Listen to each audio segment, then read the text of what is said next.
مونږ او تاسو بلکې ټول انسانیت کامیابی الله تعالی پوره دین کیږي چې دا پوره دین زموږ په زندګۍ کې راشي نو مونږ او تاسو به کامیاب شو. سی روزه مو هسپتال جمعات کې نن مخیری ورځ دا لوړګي تبلیغ مرکز کې او ډېره ښایسته ذکر او فکر کې تیره شوه. ټول د امت د محمد صلی الله علیه و آله وسلم لپاره دعاګانې وکړي چې یا الله نبی علیه السلام ټول تبلیغ په کار کې ولګوي او نبی علیه السلام په طریقو باندې ولګوي چې جنت والا جوړ شي، جنت له لاړ شي. نو ګوره هغه داسې چې نبی علیه السلام طریقې زموږ په ژوند کې راشي نو موږ به ستاسو به کامیاب شو. چې اوس لباس هم زمونږ د نبی علیه السلام په طریقه باندې شي، خوراک هم نبی علیه السلام په طریقه شي، خوب، معاملات، معاشرات، نو مونږ او تاسو به چې کوم دی کافر به متاثره شي چې یاره دا خو چې کوم دی نبی علیه السلام په طریقه باندې.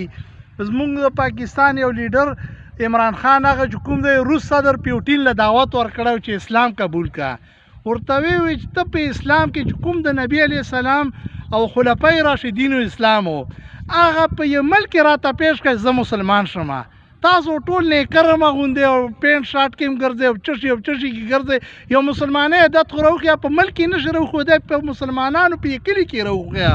نو عمران خان چې کوم دی که نه خلکو له دعوتونه ورکړي، غیر مسلمو له څومره کافرو لیډران دي صدران وغیره که نه، نو پیوټین ورته روس صدر ویلي ورته ویلي چې تاسو اول په مسلمانان د خپل معاشره کې جامه، لباس، معاملات، معاشرت دا هر څه په نبی علیه السلام په سنت طریقو باندې که بالکل جار او قربان موږ ټول مسلمانان کوو.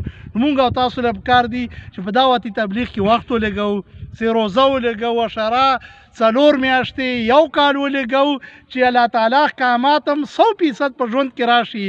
زر ځله الله تعالی موږ له خو حکم راکړی دا وپېژنو او په ژوند کې راولو، زر ځله یې نهي حکم راکړی چې نبی علیه السلام هغه الله تعالی موږ څه شي نه منې کړي چې هغه نه منې شو. بیا د نبی علیه السلام ښایسته مبارک او نوراني سنت طریقې چې په ژوند کې راولو نو موږ او ستاسو به ګوره کامیاب شو.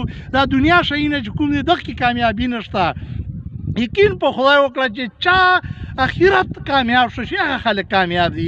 ګورئ مونږ او تاسو نه به هر څه پوښتنه شي، مونږ او تاسو خوشي خلک نه یو. ګوره نبی علیه السلام امتیان یو، قیامت ورځې پورې به چې څومره خلک دنیا له راځي هغو ته به مونږ چې کوم دی کلمه رسو، دعوتي تبلیغ به کار به کړو. دا زموږ ذمهواري فرض دي.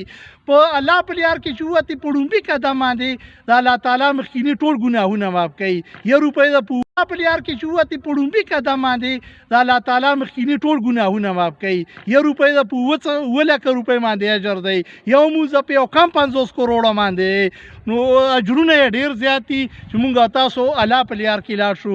اخیري په دې هغه باندې به شعر باندې به خبره خلاصه کړم، هغه ته به ډالۍ کړم سید احمد ته چې زه رحمان کا اورنګزیب غوندې بادشاه وای، زه رحمان کا اورنګزیب غوندې بادشاه وای، ما به تا نه قربان کړی هندوستان وای. سید احمد ته دعا وکړئ، مری او هغه یې لږ خوږګي بیمار دی چې لږ راښه شي.